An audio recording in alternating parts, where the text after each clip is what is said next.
TV serials शौर्य अनोखे की कहानी में बहुत ही इंटरेस्टिंग मोड़ से गुजर रही है अनोखी की ज़िंदगी। आज रात के एपिसोड की शुरुआत होगी अनोखी से, जहां पर वो अपने पार्ट टाइम जॉब के लिए किसी न किसी से बात करने की कोशिश कर रही होगी। रीमा उससे देखेगी और पूछेगी कि तुम पार्ट टाइम जॉब क्यों ढूंढ रही हो। अनोखी कहती है कि बस अब मैं अपनी बहन पर बोझ नहीं बनना चाहती और इसीलिए मैं जॉब करना चाहती हूँ। शौर्य अनोखी के पास से गुजरता है और उसे लगता है कि वो ज़रूर आस्था के बारे में ही बात कर रही होगी, लेकिन अनोखी उसे देखती है और उसे बुलाती है, लेकिन शौर्य उसे इग्नोर कर देता है। आगे वो दौड़ कर जाती है शौर्य के पास, उससे कहती है कि क्या आपके कॉलेज में मुझे कोई पार्ट टाइम जॉब मिल सकती है।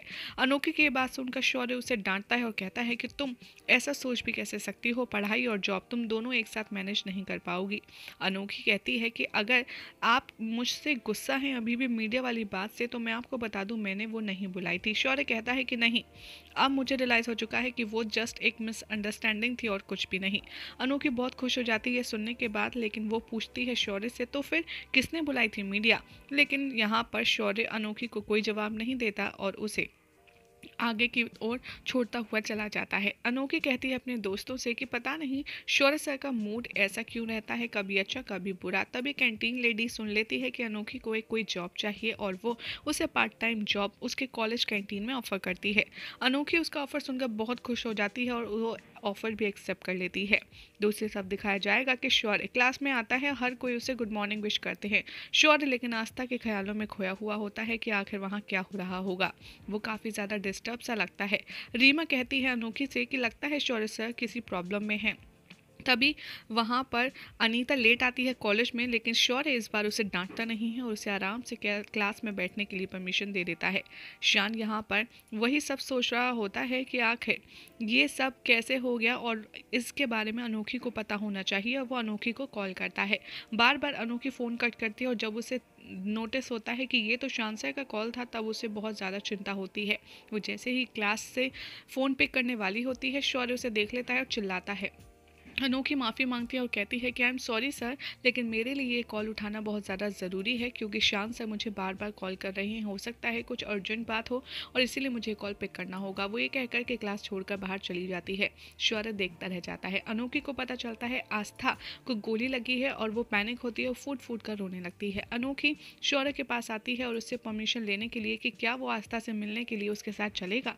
शौर्य उसे डांटता है और कहता है कि क्या परेशानी है तुम्हारी, तुम क्यों मुझे बार बार तंग करती रहती हो। साथ ही वो पूछता है कि तुम ऐसा क्यों कर रही हो और तुम वहाँ जाकर करोगी क्या, क्या तुम डॉक्टर हो। अनोखी कहती है कि आस्था मैम मेरे लिए गुरु हैं, मेरी दूसरी माँ जैसी हैं, इसीलिए मैं उन्हें ऐसी हालत में अकेला नहीं छोड़ सकती। क्या आप ऐसा ही रिएक्ट करते अगर आपकी अपनी माँ हॉस्पिटल में होती तो। शौर्य एक बार फिर से आस्था की कंडीशन को रिकॉल करता है और अनोखी उसे माफ़ी मांग के क्लासरूम छोड़कर चली जाती है। शान यहाँ पर रिसेप्शनिस्ट से पूछता है कि हम आस्था को वीआईपी वार्ड में कब शिफ्ट कर सकते हैं, और तभी वहाँ पर रमेश और रमा आ जाते हैं। डॉक्टर आस्था को चेक करती हैं, उसका ऑक्सीजन मास्क हटाती हैं और कहती हैं कि अब ये पूरी तरह से ठीक है, आपको परेशान होने की ज़रूरत नहीं है। दूसरी तरफ दिखाया जाएगा कि रमा बहुत ज़्यादा शर्मिंदा महसूस कर रही होती है, उसके चेहरे पर भी ये बात दिख रही होती है। वो अपोलोजाइज़ करती है राजा के बिहाफ पर और कहती है आस्था मैम से कि आप प्लीज़ इसके बारे में किसी को भी मत बताइएगा। दूसरी तरफ नर्स दौड़ कर आती है और शान को बताती है कि आस्था की कंडीशन ज़्यादा ठीक नहीं है। रमा, रमेश और शान उसके कमरे की तरफ दौड़ते हैं जहां पर वो दोनों एक दूसरे को मिस कर रहे होते हैं। आस्था अपने सामने अपने हस्बैंड शान को देखकर सरप्राइज हो जाती है और उससे पूछती है कि क्या हुआ, मैं इस हॉस्पिटल में क्यों हूँ, आखिर मैं हॉस्पिटल में क्यों हूँ। तभी वो सारी कॉन्वर्जेसन एक बार फिर से रिकॉल करती है अनोखी के पेरेंट्स के साथ, कैसे रमेश ने उसके आगे हाथ जोड़कर कहा था कि प्लीज़ आपके साथ ये मेरे बेटे राजा ने किया है, उसका नाम मत लीजिएगा।